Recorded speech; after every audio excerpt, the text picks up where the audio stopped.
Hello again. Today I'm going to make a baked lemon cheesecake. It's got a really lovely zingy lemon flavour and it serves about 8 people, depends how hungry you are. But it's something that you need to make in the morning and then allow it to cool in its tin, ready for the evening. So you need to time this a little bit. It cools in its tin. So I'll show you what we need. Now for this you're going to need something like a springform tin. This is one of those ones that opens up and the base comes out. It makes life a lot easier for getting your cheesecake out. And it needs to be greased, and for that I've got a butter paper. So the sides and the edges are greased, and then you also need a piece of something like this silicone stuff in the bottom, and the grease will hold that in place. So that's your tin ready, and I've put it onto a baking tray because if by some terrible quirk it should leak, it's not going to drip all over the oven. So having got that done, I'll move it out of the way and then I'm going to get the oven on. Now I've turned the oven on to gas mark 4, which is 180 Celsius, 160 if you've got a fan oven, or 350 if you're working in Fahrenheit. And I've got to melt some unsalted butter in a saucepan, and it's 55 grams of butter. So I'm just going to go and put that on to melt whilst I'm breaking up my biscuits, and that's going to be very noisy. So butter melting next. Now while the butter's melting very, very gently, I don't want it to boil and start spitting, I'm going to crush 175 grams of ginger biscuits. I prefer these for the base rather than using digestives because they've got a very salty flavour. I don't know if you've noticed that. So ginger nuts are quite good. They're in a bag, a zip bag, so that they don't all come flying out, but be careful you don't break it. So rolling pin ready. It's going to be very noisy, so I think we might have some music. Can we please? Ready? Here we go.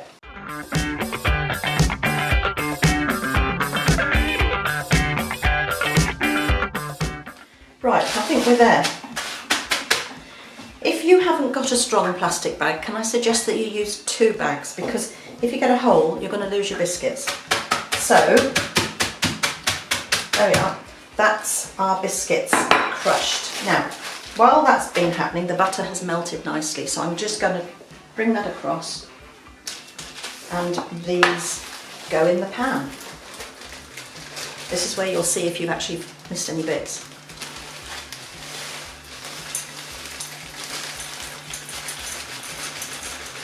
There we are. There's a bit that escaped. Now you need to just give this a stir. It always looks as though you haven't got quite enough butter, but don't worry. And if at this stage you come across 1 or 2 big chunks of biscuit, you can always give them a squish with your spoon. So try and get them well covered if you can. And then this will go into our tin.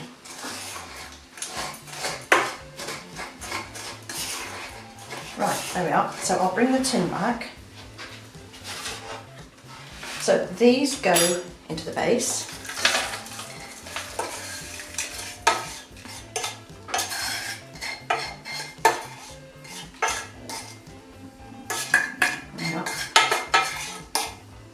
And then we're going to press that down. And for this, the easiest thing to use is a metal spoon that's cold. So give it a jolly good press. You might need to just give it a turn and get those packed into the bottom.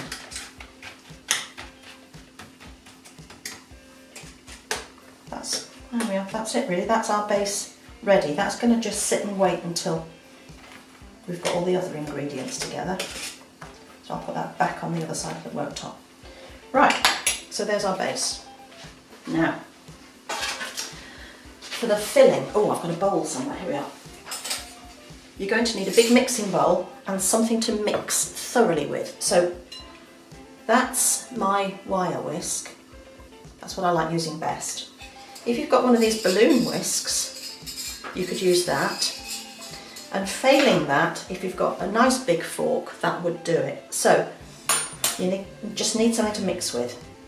And then all the ingredients go in the mixing bowl. We're going to put in 100 grams of caster sugar. And then we're going to add 4 eggs. Now you know me, I like to crack my eggs separately and put them in the bowl, just in case there's any shell. So that one has shattered a bit, but we've got shell in there. The best way to get it out is either with the end of your fork or with another piece of shell. chase it round. So first egg, and then we've got 3 more to go in. That's our eggs. Get rid of that.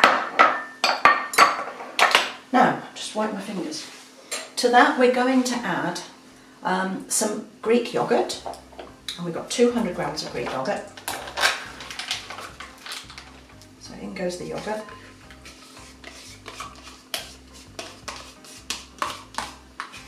And to this we're then going to add some ricotta cheese, and unfortunately it's slightly more than 1 tub. It's 300 grams of ricotta. That goes in as well, so it's a tub and a little bit. Ugh. That's that. To this we add a tablespoon of cornflour, and that stabilises it, because if you think about it, we're going to put lemon juice and lemon zest, and with all this eggy mixture and the cheeses, there's every risk it would curdle. So by adding a tablespoon of cornflour, it stabilises the thing. And make it a generous one, all right? A heaped tablespoon of cornflour. Now we do the lemons. And first of all, we're going to do the zest. So the zest of the lemons, and that's on not the biggest hole of your cheese grater or the slicer or that one that sometimes people use for nutmeg. It's this one here, and you want to get just the very outside lemon bit, not the white pith, which is not very pleasant. So grate it and turn, and you're going to do 3 lemons. Right, that's our 3rd lemon. So I want it all to go in the mixing bowl.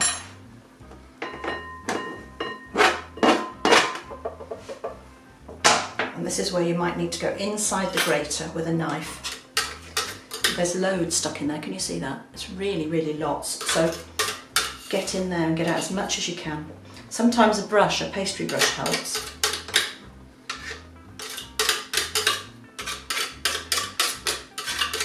The biggest problem is it's quite wet, so it's a job to get it out. Get as much as you possibly can. Right, I think that's it. Now, the next thing then is to squeeze out the juice. So, oh, I've got some on here. Have that as well. Can't afford to lose any zest. So, cut them in half. Watch out for pips. And get all that juice squeezed out.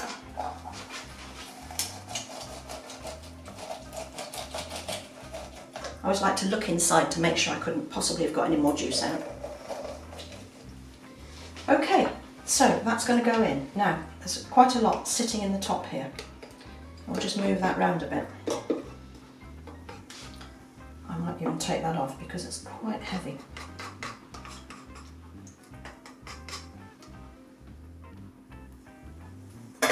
Right, in goes the juice. Now you can see that we're going to have quite a sloppy mixture. To get all that. And we go in with our whisk. So break up the eggs, break up the cheeses, get your sugar to blend in.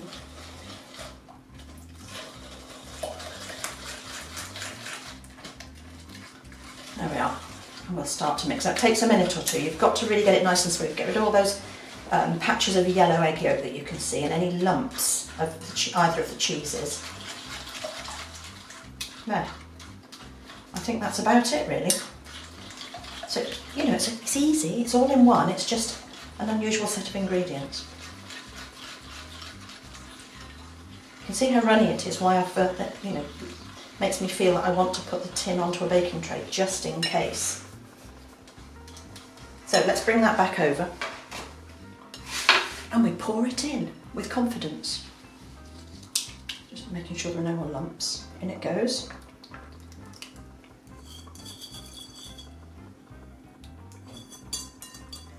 Now if this is too much, you could halve all the ingredients and make a smaller one.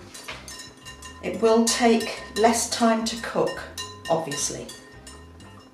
But this is you know, a way of actually having a go if you don't want to make an enormous one for that number of people.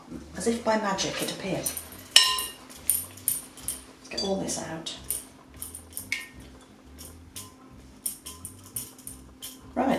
and that's ready to go in the oven. Now it's going to go in the middle, and it's going to cook at gas mark 4, as I said. Gas mark 4, 180 Celsius, 160 fan, 350 Fahrenheit, and it's going to be an hour. And you're looking for it to be fairly firm on the top and slightly browned at the edges. So we'll put this in now. So middle shelf. And it's going to be about an hour. Look after 55 minutes. It might take an hour and 5, who knows? So we'll set the timer. Right, time's up, let's have a look. Oh yes, there we are. Lovely. Now, I'll turn the oven off. That's taken a little bit longer than an hour, but you can see that it's golden, it's risen. It will shrink down, but now you must leave it in the tin for it to cool completely. And when it's cold, you need to dust it with some sieved icing sugar and put some little strands of lemon zest, if you want to, on the top just to decorate it. Now, our lemon cheesecake has been out of the oven for about, getting on for 3 hours, and it's cooled down nicely, so it's time to get it out of its tin. I've got a very flat serving dish ready, and I'm going to use a sharp knife first of all to go around the outside to unstick it from the tin. You can turn the tin as you go. And I don't know if you can see it, but it did actually leak a bit onto the baking tray. So I'm really glad I put it on there. Right, all the way around. And the next thing to do is to unclip the spring and get that to open up. There we are. Okay, so there's the main part of the tin. And now we've got to get it off its base. It probably won't do it today, but it usually comes off really well. So we'll see what happens. I'm going to go all the way around, if I can, with my sharp knife. And remember, I've got silicone in there as well to stop it from sticking too badly. I've just got to free it to get it started.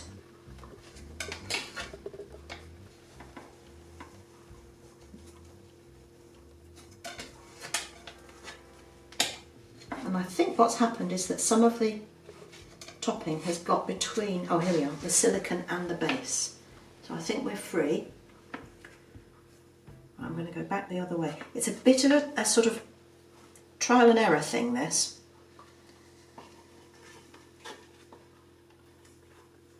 Oh, that piece of crust is wanting to come off. Now, I'm going to take it over and try and persuade it to slide off the base.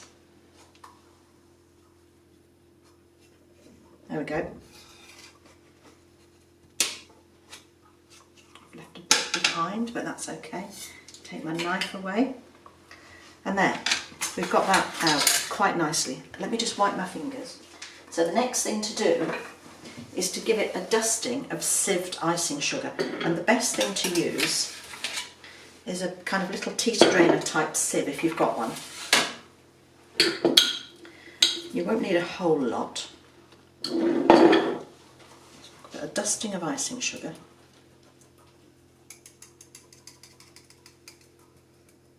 And there's a cat patrolling in the background, so if he appears, I apologise right now. There we are, dusting of icing sugar. Put that back. And then, here he comes. Stay there, Tim. Stay there. Stay. Never work with children or animals, yeah? Stay there. Oh, Tim. So, if you've got one of these zesters, take long strands of lemon zest and just drop them on the top. In fact, if I do it on here, they can fall straight on.